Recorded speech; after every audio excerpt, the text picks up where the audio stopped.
The Secrets of Technology is brought to you by the StarQuest Production Network and is made possible by our many generous patrons. If you'd like to support the podcast, please visit sqpn.com/give. You're listening to The Secrets of Technology.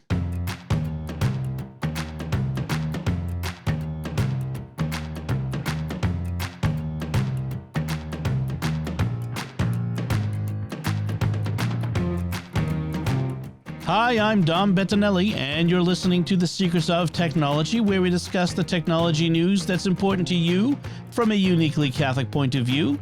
And joining me today on the panel are Jack Baruzzini. Hey, Jack. Hey, Dom. And Thomas Sanjurjo. Hey, Thomas. It's good to be here. Folks, I want to tell you about another show on the network you should check out. That would be American Catholic History. It's at sqpn.com/history or wherever fine podcasts are found. And I want to mention today we've got an interesting first topic to talk about. Last week, Google had its big annual I/O conference where they introduced their upcoming new features and that sort of thing. And so there's a lot that came out. One thing I want to caution, like hardware is hardware. You know, if they show a piece of hardware, it's probably coming out. Software and features is another thing. And so when we talk about some of the features that they're promising, keep in mind some Google has a habit of mentioning things that sometimes don't actually come out. Do you guys remember a few years ago when they had that thing where they promised this this intelligent assistant that would make appointments for you? You know, it could make a call and talk to a human being and that sort of thing. That never happened. I mean, surprise. Yeah.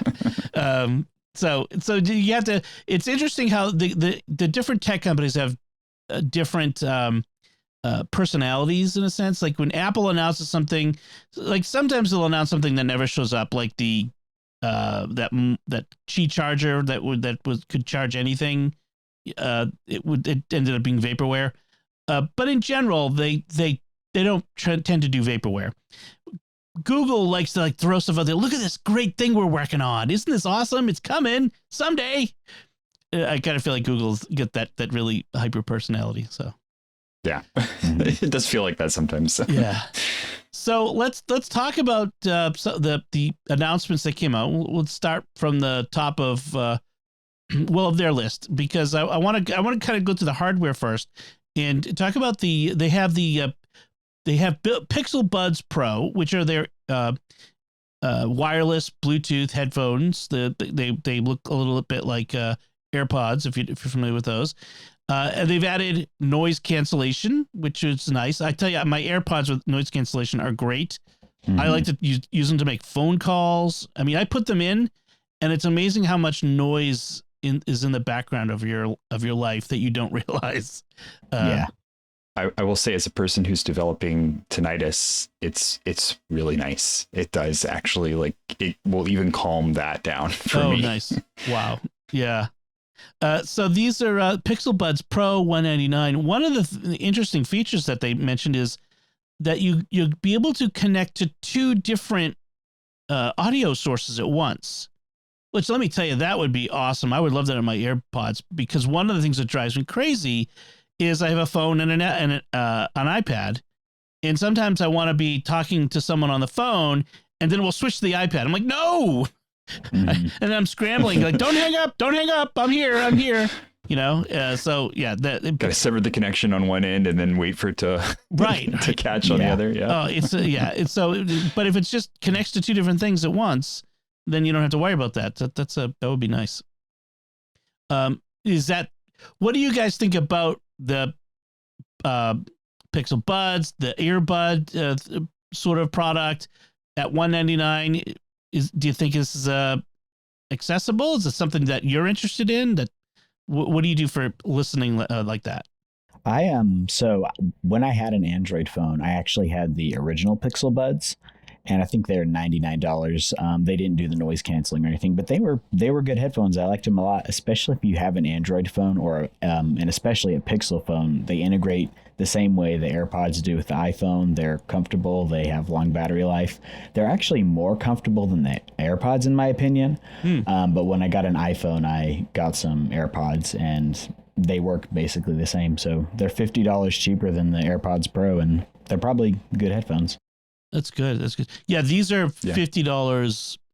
Oh wait, no, the AirPods Pro at $249. You're right, they're $50. Yeah, cheaper. Yeah.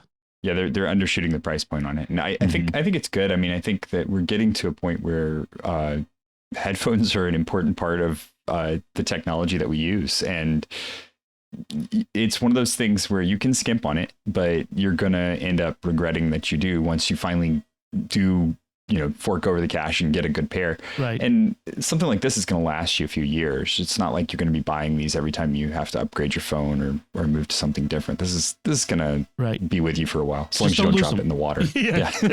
Don't wash them. Don't lose them. Yeah. That they're easy to lose track of.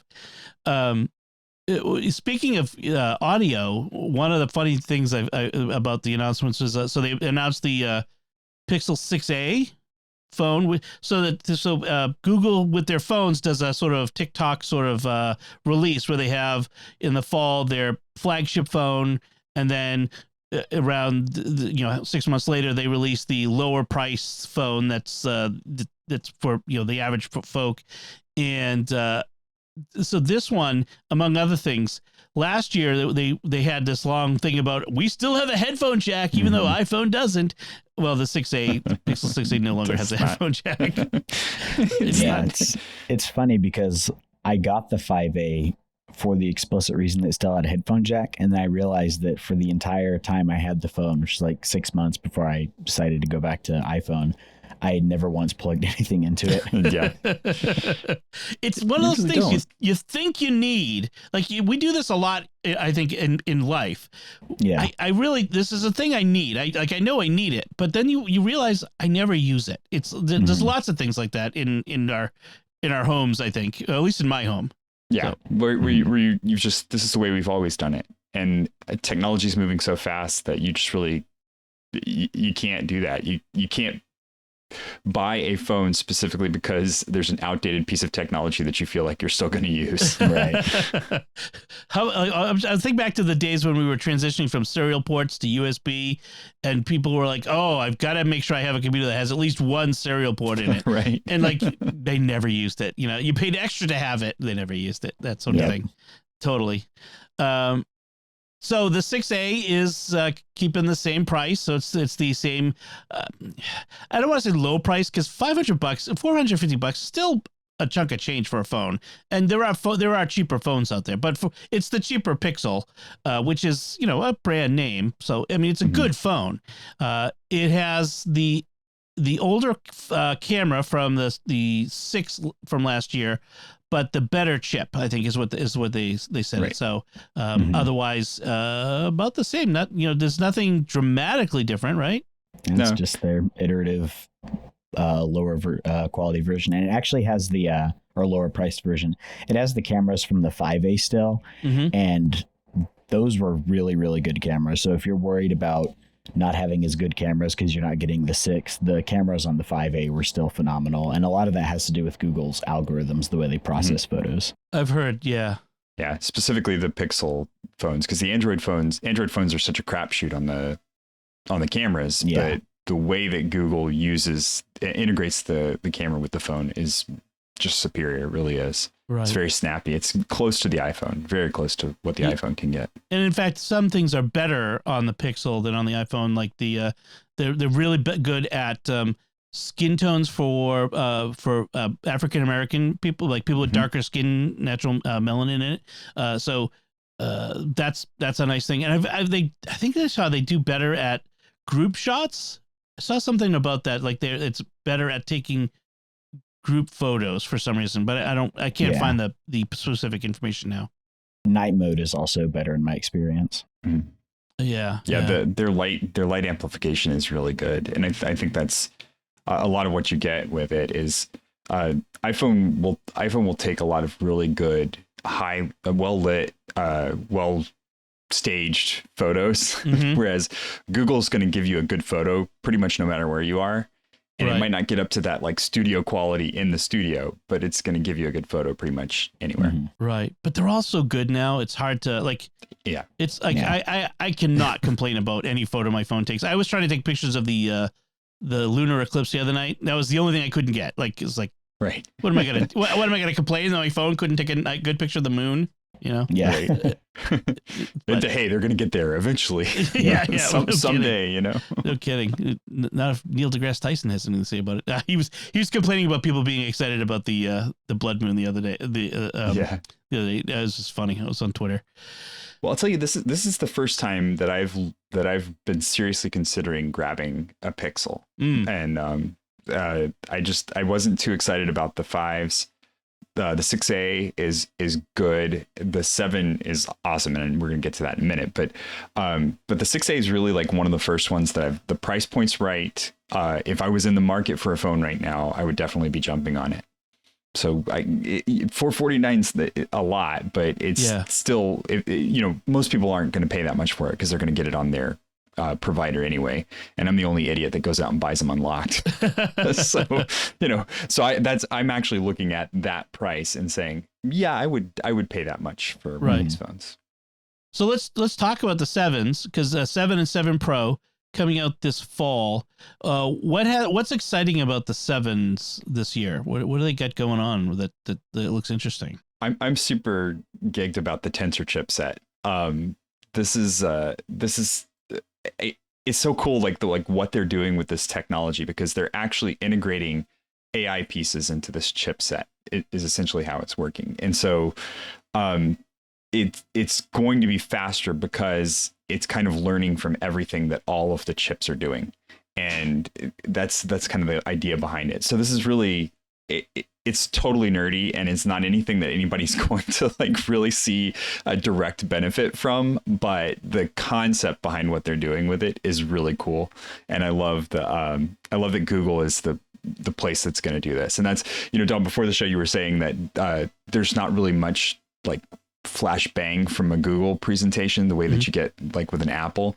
And I think that's because it really does come down to the difference of what kind of nerds they are. Right. Because, the Apple is the social nerd. They're the ones that are like figuring out how the room works and making sure that they can get it so that everybody in the room is really happy with it. Whereas Google's the one that's sitting there tinkering with the thing and like, coming up with some weird, random, innovative thing that's going to push technology forward. But nobody really cares in the end because they don't see the effect of it. Right. Well, I mean, will it show up in the software and the apps? Will programmers be able to use whatever that special AI stuff is?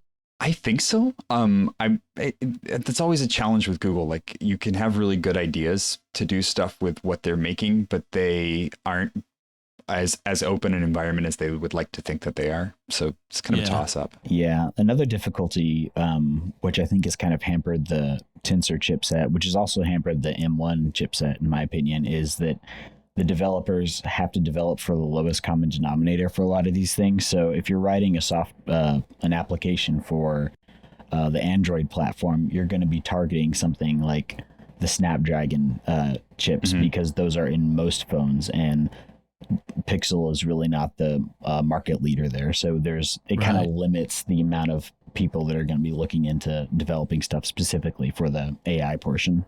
So it's really the benefit you'll mainly see in the stuff that Google writes for its own software, right? Like AR and maps and that sort of thing. We should probably talk about the AR, because they showed off some. Now we're getting to the realm of maybe someday, perhaps, but their AR glasses that looked really cool. They showed like some fun things like live translation. I mean, this is basically the universal translator, right? Not exactly, because it can't just take any language, but it will live translate the spoken word, a conversation someone's having with you, and show the text in front of you, in the air, basically in the glasses. That looks really cool. Okay, but do you remember Google Glass? Yes. I was about to say, they should call this thing Google Glass. It's amazing. It'd be great. So this is something that I think that we're still stabbing way ahead of our time here. And I love it. I want it because I think that it's going to happen. I mean, you can already grab your phone and do live translation. So this is not it's not a tremendous leap forward, but being able to have it directly in front of you, like heads up display. This is the thing. Like, if you're a video gamer, you're used to reading a heads up display, and what they're shooting for here is giving you that heads up display, and there are tons of things that I would love to have on a heads up display, like if I'm walking, how fast I'm walking, so that I'm not looking at my watch while I'm doing it, or at my phone while I'm walking, or if I'm biking, or if I'm working out, what my heart rate is, and just having that information readily available while I'm doing something. That would be phenomenal. And that's really the point we need to get to. It's just a matter of whether or not the technology is going to be accepted and how glitch free it's going to be, because there's nothing worse than having a heads up display that is also like, in your face and blocking the view of things that you need to be doing. Yeah, I'll be excited when I can have it on a contact lens. Right. Yeah, I mean this is the thing that killed. I don't want to say killed Google Glass, but really hampered it, which was it had a camera in it, and and people didn't like the fact that someone's walking around with a camera on their face everywhere, including places that should be private. So I get that, but maybe they don't. If it's a sensor and not a camera, does that make a difference? That's kind of a photographic light sensor. Just call it that, and no one will know what you're talking about. Yeah, right. I like the idea of walking around in a city, especially a city if I like I'm in a strange city, and having stuff pop up and say, okay, your hotel is this way, and or the restaurant you're heading to is, have a line in the street and goes around the corner, that sort of thing. I would love that. I less love the idea of ads being plastered all over everything, in my view. I think that'll very quickly be that the companies that try and start plastering ads in these things are going to realize that they're going to get more hate from the ad than, and there is a limit at which press can be bad, even if it is press, right? Right. Yeah. Yeah. Ad blockers will be a thing. Oh yeah. I was going to say, I want a they live filter I can turn on. So besides the Google Glass, let's see what else we had here. We had the Pixel Watch. That's yes. So from a vaporware feature to something that's real, that's finally coming, is Google Watch. So Google has had their Google Wear software for a long time that's been on watches that connect to Android phones, but now they're coming out with their own hardware, and the integration with Fitbit is coming to their stuff, and that's good. Fitbit is just essentially going to be the health stuff in the Google Watch, the Pixel Watch that has Google Wear. Google Wear OS is the operating system. What do you think of this? Is this a worthwhile competitor? Is something that you guys are interested in? I think we're really gonna have to see it in more detail, because the rendering they showed, it looks really nice. It looks really clean, but it also just looks like the Samsung watches that they have, which apparently are really good. So I guess if it's just a Google flavored Samsung watch, then it'll probably be good. I have a major problem with it. Okay. And this could be just a render, so I need to actually see the thing before I commit to it. But I will not do Fitbits, because Fitbits do not have replaceable bands, and the material that they use irritates my skin. And so I can't use them. Whereas a watch that has a replaceable band, but also does all that same stuff, I have fallen in love with it. This will be my tech recommendation for the week. So it does have it's really important. Band. Oh, it does have a replaceable band. Okay. They showed that off on the video. Oh, okay, great. I didn't see that. So I have to say, for the Apple Watch, that might be one of the most underrated benefits. One of the underrated reasons why it succeeded as much as is the replaceable band, easily replaceable bands. Like, remember in the bad old days of watches, when replacing a band was a pain, even like the ones that were user replaceable, I use air quotes on that, they were a pain in the neck to, to get the little tiny little spring loaded thing. And it was a pain. But it's like now, like this, I don't think I've ever, I don't ever use the band that comes with the Apple Watch. I'm always using the third party bands I got from Amazon, or I've got my nice Mandalorian watch band that I got going here. Nice. I mean, it's awesome. So I think that was one of the secrets to the Apple Watch success. So I think replaceable bands is mandatory now. Like, there's just so much demand for everyone is different, and what they want from a watch is different. That looks, what they said, that it's not out now. It'll be out this fall around the same time as the Pixel 7. they didn't really have a price for it either, I don't think. So, but you can expect it'll be at or probably below whatever an Apple Watch is. They're really trying to undercut the Apple Premium. Let's see what else. There's so from I think that's all the hardware. So let's talk about some of the software changes. Android 13. No, I think we're at the stage of phone operating systems, where we don't get revolutionary changes. We get gradual changes. But some of the interesting things there's that in the Android 13 is Google Messages is getting RCS support. So this is the long-awaited successor to SMS and MMS, which is the text messaging protocols that have existed forever and are notoriously insecure.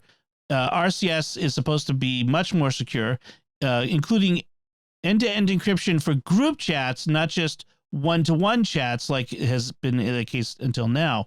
I don't know if I think for iMessages for Apple, all group chats among iOS devices are end-to-end encrypted, but not if they include green bubble people. So yeah, it's iMessage if it's all iPhone, and then it's just standard SMS if it's you have a non-iPhone person in there. Okay, so that's good. I like the update to RCS support, which is an advance, and then other privacy related things. They're also going to put more restrictions on personal data and phone feature apps. So apps that add phone features, they'll have more restrictions on what they can do. By default, you can turn those restrictions off.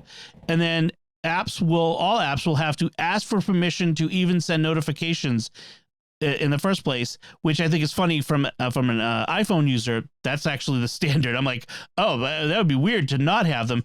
And also another thing where it can restrict the access to photos and videos that an app can have. That's also something I've been doing ever since Apple added that. Facebook, Instagram, they don't get unrestricted access to my photos. They only get the photos I let them see, that sort of thing. So what do you guys think of Android 13 and so what they've got coming?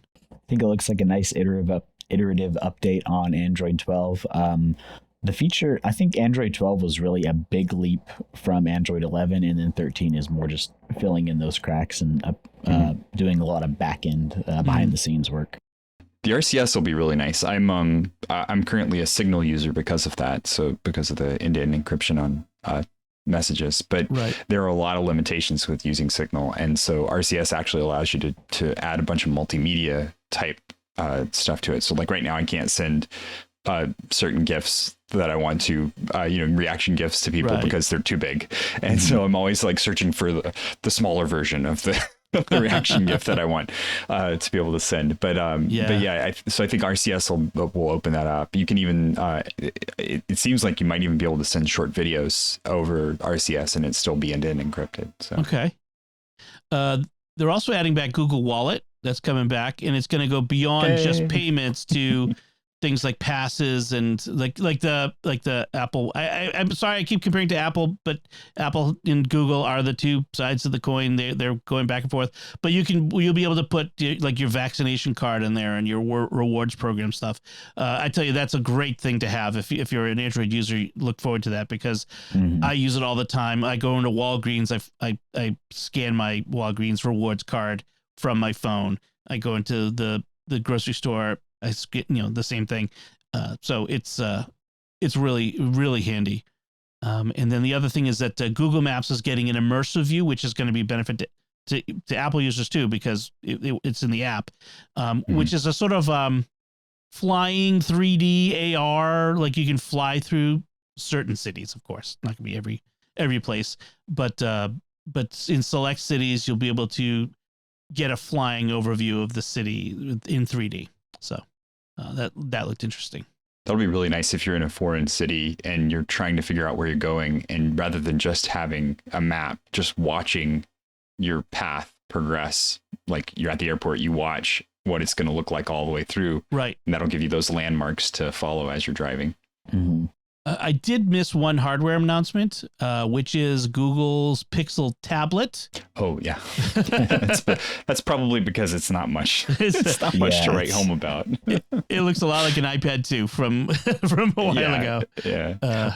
But see, here's the thing. I think that they're looking at tablets differently than the way that Apple does, and it's interesting because they're looking at tablets just as a quick browsing perspective. Like that's what people use tablets for, is just browsing the internet, sitting on your couch browsing the internet, whereas Apple sees it more as a holistic replacement for a computer in many cases. And I think Google still is not viewing the tablet that way, and it really shows in what they're producing here, because this is not a full-on replacement for a PC. Yeah, I was curious about that, because just from the renders they showed, like, I don't even know if that's really what they're going to be putting out, because they're talking about not even this year, it's coming out in 2023. And stuff like this is what kind of keeps me out of the Android world, because you get these jumps and these fits and these starts where Google did, like back in the day, they did like the Nexus tablet, and I had one of those, and then they came out with the, like, I think it was called the Pixel 10 or something, probably like 6 or 7 years ago now. And they do this thing where every so often they'll put something out, but they don't really continue it through. So it's hard to get invested in that ecosystem, because they kill off so many different things. Like, they put out a lot of cool stuff, but they don't follow through with a lot of it. So it makes it hard to get invested. Like, I got burned with Google Music, so. Right. One of the interesting things about the render that they have is, just to show how they're thinking differently than Apple is, Apple imagines that you use iPads in portrait view, and the reason is because they put the camera on the short side, right, and you plug in on the right side, on the bottom, whereas this has the camera on the long side, so they imagine you use it landscape view. And frankly, most people I know who use an iPad use it in landscape view most of the time. Mine is sitting in landscape view right now. And it's kind of funny that Apple is so stubborn about this, because when you hold the iPad, you hold it with your hand over the camera. So when you're doing Face ID, it literally has part of the UI pops up and says, arrow, arrow, you're covering the camera. Like, gee, Apple, you think that might be a problem that you think you can solve? I predict they're going to switch that on the next version. I hope so. But they want it to be like Star Trek, where you're carrying the Christine Chapel with the pad. Get the captain's signature. I'm okay with that, but I'm signing it sideways. It's funny. I turned my phone so many different ways over the course of the day, Yeah. So I think that's what we need more of. You know what? Here you go. Big tech companies, here's your next big leap. Figure out how to get the device to intelligently figure out which view is best and make it comfortable for the user to be in that view. Well, I have a funny thing. Like, there's two generations. There's a very young generation and there's a very old generation that take their photos in portrait view. And then there's those of us who are sort of in between, who are still taking our pictures in landscape because it looks better that way. It looks better.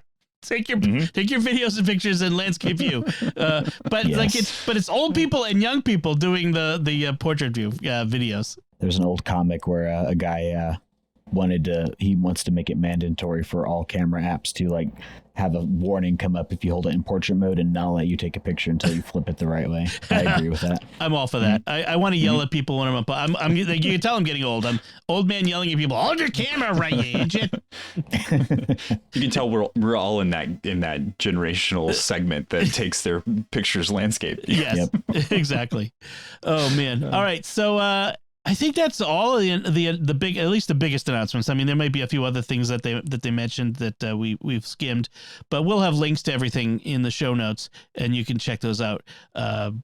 So the next big announcements is less than a month away. That's when Apple has its WWDC, and of course we'll do our usual coverage of that one as well, because when Google does one, Apple does one, and we go back and forth, and competition is awesome because it pushes everybody forward. All right, before we get to the rest of our headlines, I want to take a moment to thank our patrons who make it possible for us to create the Secrets of Technology, including Benjamin C., Bill and Joanna M., James W., Andrew H., and Stacy L. Their generous donations at sqpn.com/give make it possible for us to continue the secrets of technology and all the shows at StarQuest. You can join them by visiting sqpn.com/give. So before we get into our headlines, I just want to mention, like, we talked about tech for camping a few weeks ago, and I went camping and I discovered another piece of low tech that's awesome, which is I have a propane stove, a Coleman propane stove and Coleman propane lantern that use those little green bottles that just, they're expensive. And then you have all these little green bottles everywhere. I found the thing that the adapter that lets you connect a propane tank. Propane tree. Yeah. Oh my gosh, this is awesome. I am I'm going to cook all the things and run my lantern all night because I can. And then you just go refill the tank when you get done. You know, yes. It's a great way to do it. It's good for the environment because you're not throwing away all those little bottles. So, bingo. I just thought I'd mention it. It just came in my head. I was thinking of some shows we did recently. All right, let's get into our other headlines. The first one we want to talk about is this one. Caused a bit of controversy when it came out. The headline is the CDC tracked millions of phones to see if Americans followed COVID lockdown orders. That's very, very biased headline there. Yeah. But Thomas, you think that this was not as nefarious as they make it seem? Why is that? Yeah, well, I think first off, you have to go back and remember what the CDC does, and that's they are a medical organization that tracks statistics on a large scale. That's their whole objective. That's the reason they exist. Right. So and the way this is being done is good because SafeGraph is actually a pretty decent company when it comes to data gathering, and from all the things that I've seen, at least, that when it comes to data gathering and anonymizing location data. Now, there is an argument that can be made that anytime you take this much data and you start cross-referencing points, you run into the problem of, I can identify anybody if I have enough points of information about them, and it's true. But the scope of what these research pieces is very interesting. And I think it's the only way that the CDC would be able to gather this much really good, solid information in a reliable way and make conclusions. And it's not about like wagging your finger at people who aren't following procedures, but it's about determining the effectiveness of these procedures. Mm-hmm. And the more we can have that kind of data, the better decisions we can make. Lockdown's not working. So what's another measure that we can take to help people figure out how to combat, especially in hotspots where the virus is on the rise? And frankly, I think a lot of the criticisms by people on both sides of how the lockdowns were done, or whether people should be vaccinated or not, or mandatory or not, a lot of those arguments are bolstered or refuted by data like this, and knowing how. So people are out and about and people aren't getting infected, so therefore we don't need to do this thing. Or people are out and about and they are getting infected, and we need to do this. So data is the answer to a lot of these disputes that seem to have no end. Right. The key is anonymization, though, right? That's the key. We need to make sure that this data cannot be tracked to individuals, because it does seem creepy. Like the one security researcher quoted in the article says the CDC seems to have, and that's by the way, that's a very loaded phraseology, because what you're doing is giving an interpretation, but the CDC seems to have purposefully created an open-ended list of use cases, which included monitoring curfews, neighbor-to-neighbor visits to churches, schools, and pharmacies, and also a variety of analysis with this data specifically focused on violence, quote unquote. So yeah, that sounds ominous, because we don't want Big Brother knowing our business and tracking us everywhere we go. But you're saying that SafeGraph has a good track record for this? SafeGraph has a pretty good track record. They're as far as gathering data goes, they're really good at anonymizing the data, and they anonymize data on their end. From what I've read, they anonymize data on their end so that they don't even have those lists to be able to provide that end of things. For if they were asked, can we identify these people? They would be able to say no, we can't. We have it anonymized from the beginning.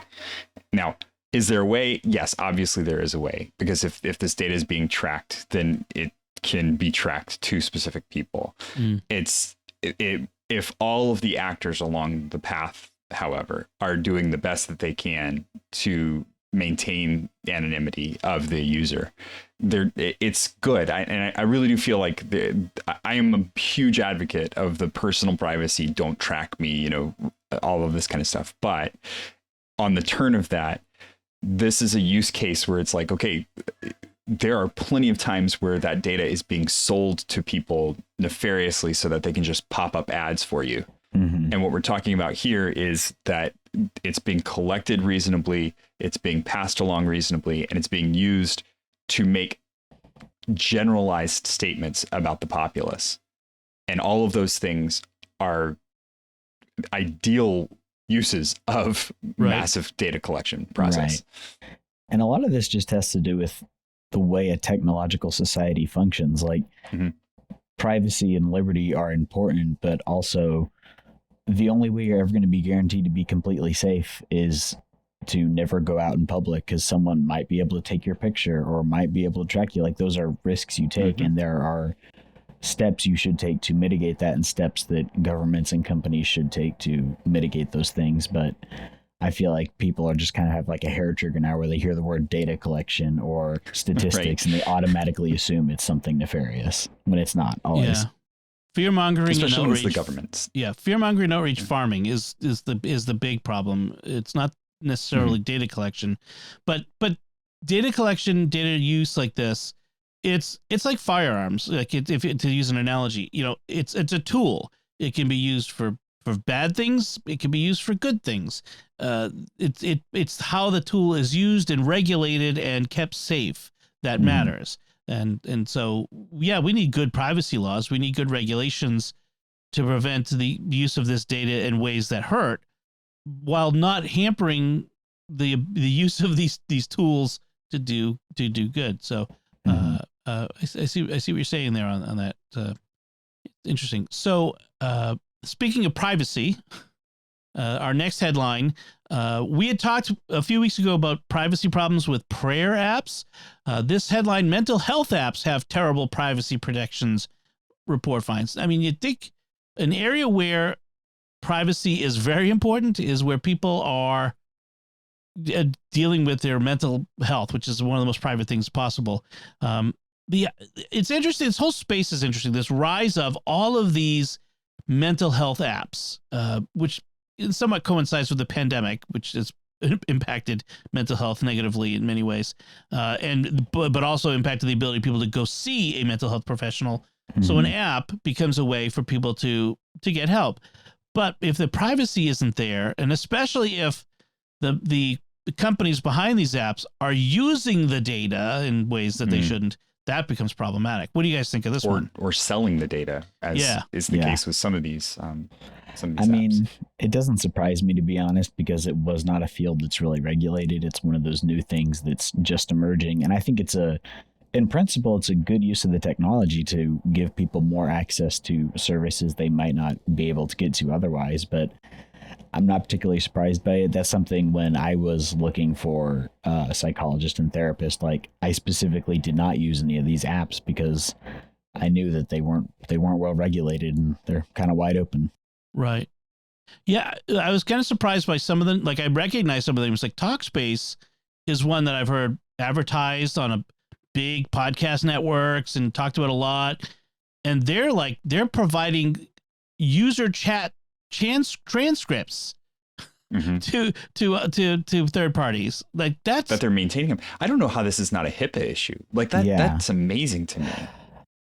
I wonder. It's got to be. It's got to be because it's patient doctor confidentiality. Even visiting a mental health professional is something that's not permissible to be. I don't know. Anyway, my big issue is this: anytime we get into a new space where a technology is being used, the biggest problem is that we jump in because we see a need and we begin providing a solution, but we're not putting the right people in place up front.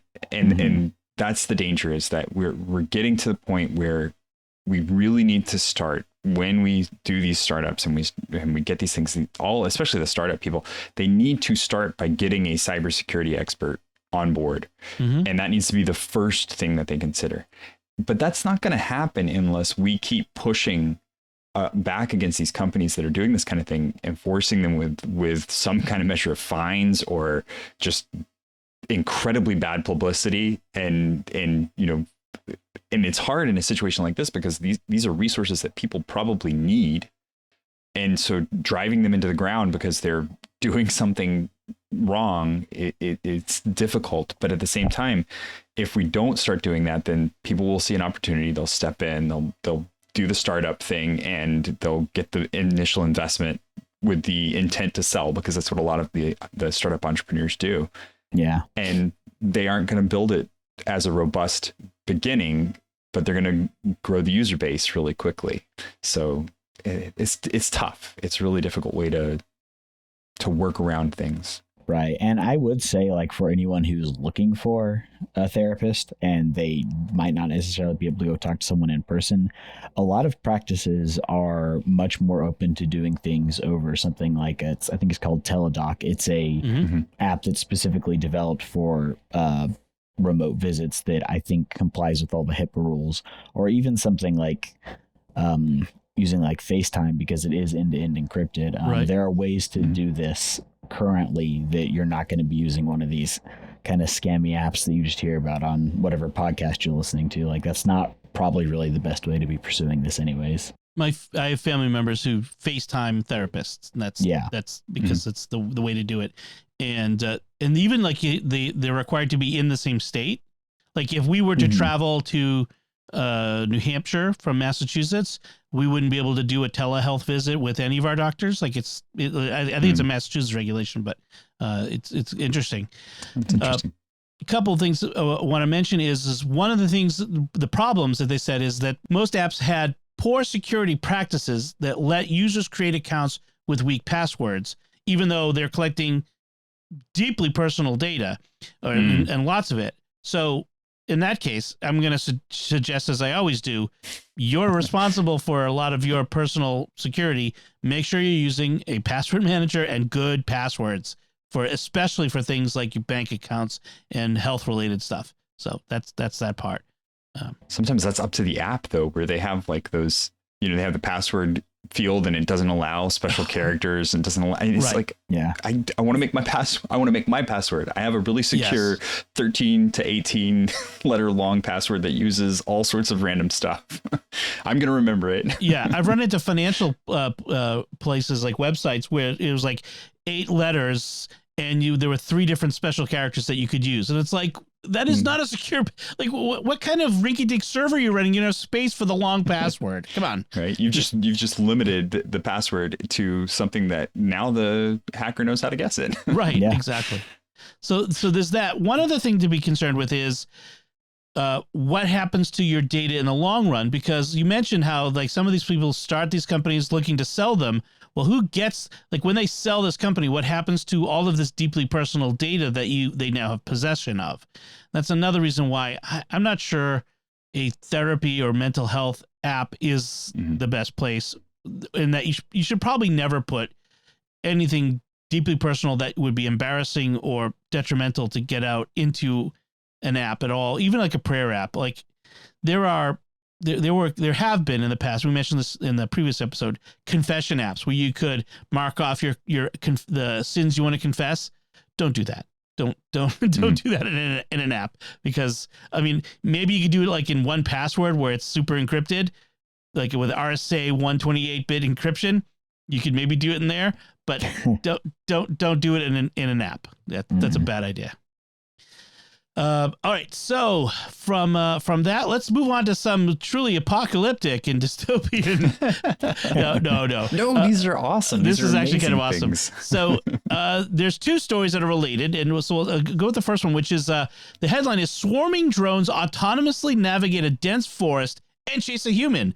That's always good. It's this Chinese research group that they at this Chinese university. So they've had drone swarms before. You've seen them where they work in unison to fly in formation, and they do all these cool effects. But those have always worked by having a central computer that communicates out to all the drones and tells them what to do.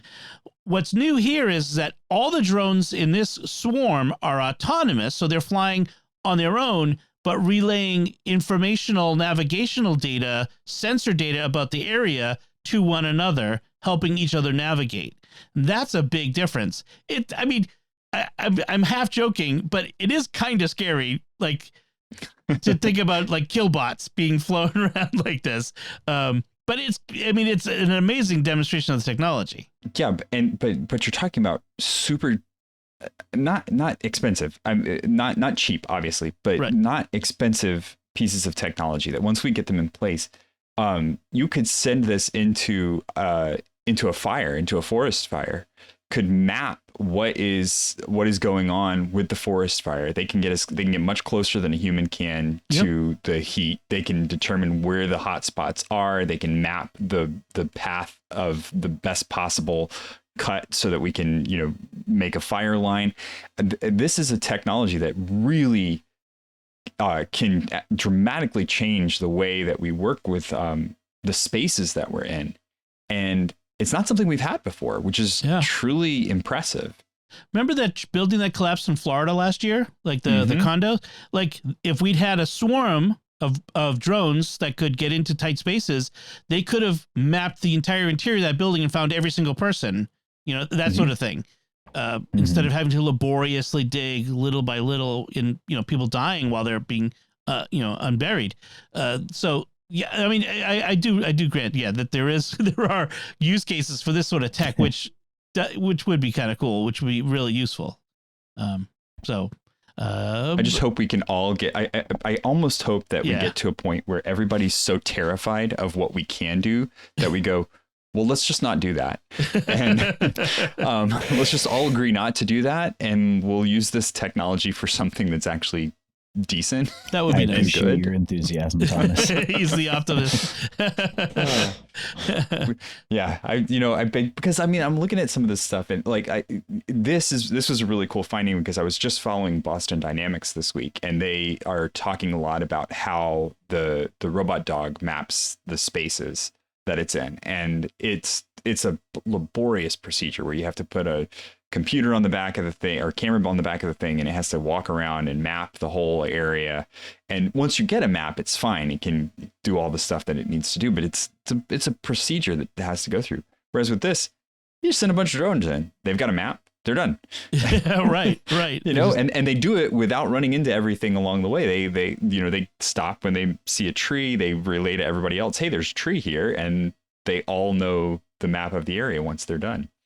So it's awesome. It's even something like this would be cool to use, kind of like the helicopter they have on Mars in the future. If you get drone swarms to map the terrain of planets, or even if you're doing something like exploring a cave, like you send a bunch of these in, they can map the whole thing where people aren't going to be able to get in and report that data back. Even the off-the-shelf consumer stuff now, like the latest DJI Mavic Mini, is amazing. Like the fact that it can it does autonomous terrain avoidance and obstacle avoidance and can follow a person. You can have it follow you without having to manually control it and all this other stuff. I mean, this is technology you can buy off a shelf today. This is science fiction from 15 years ago. It was science fiction still. So it is amazing. And we have a related story, another one that Jack, you told me about it. This underwater drone can transition to flight in less than a second. So this is a drone that can go underwater and move around underwater and then come up to the surface and start flying. That's a harder thing than I think people imagine. That's a hard trick to pull off. Yeah, no, it's really cool to see the way they do it. And it looks just like your standard quadcopter, but it's got the way the rotors are. They're kind of folded in. They're segmented rotors where they have the longer air blades that fold into the smaller water blades when it's underwater. And because it uses a slower rotation when it's underwater, they fold back in. But once it hits the air, they speed up and they flip out automatically and it can take off. And apparently it can do this transition like 4 or 5 times in 20 seconds, kind of like skipping through the water. Wow. And I just thought it was cool, kind of in relation to all the UAP stuff that's been going on. Talk of the alien ships and the strange things that the Air Force have been seeing. And they talk about the one in particular that goes from under the water all the way into the air. And as much as I want to believe that it is actually UFOs, I could see the fact that we're getting stuff like this in public research. I just want to know, like, what kind of black projects do they have going on where they have, yeah, definitely. Yeah. Yeah, well, based on patents that have been filed by certain researchers over at the China Lake Naval Weapons Research, like he has filed this one particular guy, Salvador Pais, his name is. You can look him up. Shields, electromagnetic shields, anti-grav, like basically you could, with the technology he's filing patents for, you could build the Starship Enterprise, like that sort of stuff. I don't know, like you're supposed to be able to demonstrate this tech when you file a patent. So I don't know, maybe that's what all this is, which would be awesome. Let me tell you, I mean, that'd be just as awesome. One of the things, but it's like a decade before it comes up because we're just now getting the hydrogen cell car back from the military. Yeah, right. It'll be a while before we get those.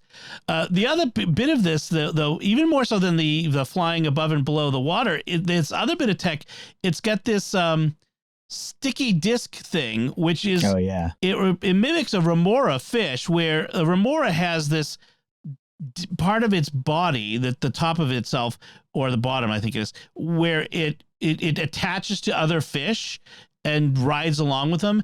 And so they've done some biomimetic gel, which literally sounds like something out of Star Trek, I think. It's a biomimetic gel, and it's this sticky foot that allows it to stick to something, and that preserves battery life. So in other words, it can go underwater and attach to something and stay there and turn off its own motors and use the motion of whatever it's attached to. I mean, come on, this is like CIA secret tech stuff, right? It's going to go underwater, James Bond like, attached to the bottom of a ship and go into the harbor. I mean, that's too cool. You send a swarm of them to attach to the enemy ship. Yep. I can see. Go. Yeah, like Q. And then you map their naval base when you get out. Yeah. Q, not the Star Trek Q, but Q from James Bond, explaining to Bond how it all works. I could just picture it. So interesting drone developments. So that's our headlines. Let's move on to our picks of the week. And Thomas, you're up first. What is your pick this week? All right, so we talked a little bit about the watch in our segment with Google, and I would be remiss to not mention this one. I've had it for a while now. So I have a Galaxy Watch 4 that I got because I was having problems with the Fitbit and I wanted to start getting healthy, and my current employer incentivizes being healthy and they want to track the stuff that I'm doing in that vein. So I went ahead and got this, and I didn't think much of it. I ended up getting a refurbished one. So I got one that was like, aftermarket. Somebody had used it and didn't like it or for whatever reason. And so my biggest concern was the battery life on this thing in getting it. It is phenomenal. I charge this thing once a week. Wow. And that's it. And I'm out walking with it. I'm doing, I'm living life. I literally put this thing on the charger once a week. It's one of the little magnetic chargers. So it just sits on it. Doesn't have to plug in or anything. It charges up in about 2 hours or so from almost empty, because I'll push it all the way to the end before I put it on a charge.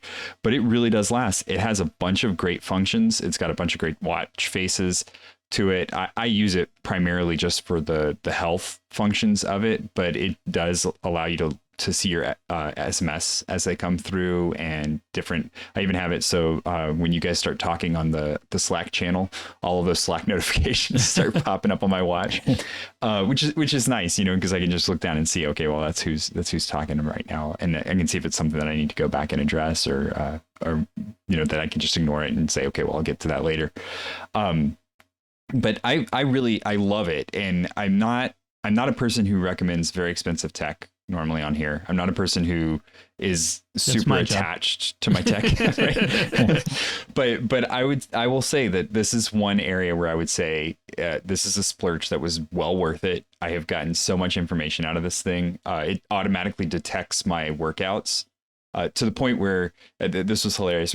My wife and I walk every day, and one day I was pushing the stroller because we had our 2-year-old along with us, and I was pushing the stroller, and my watch was confused because I was biking very slowly because my arm wasn't moving the same way it would for a walk, but I wasn't going super fast. So it was like, you've started biking, and I was like, no, that's not the right workout.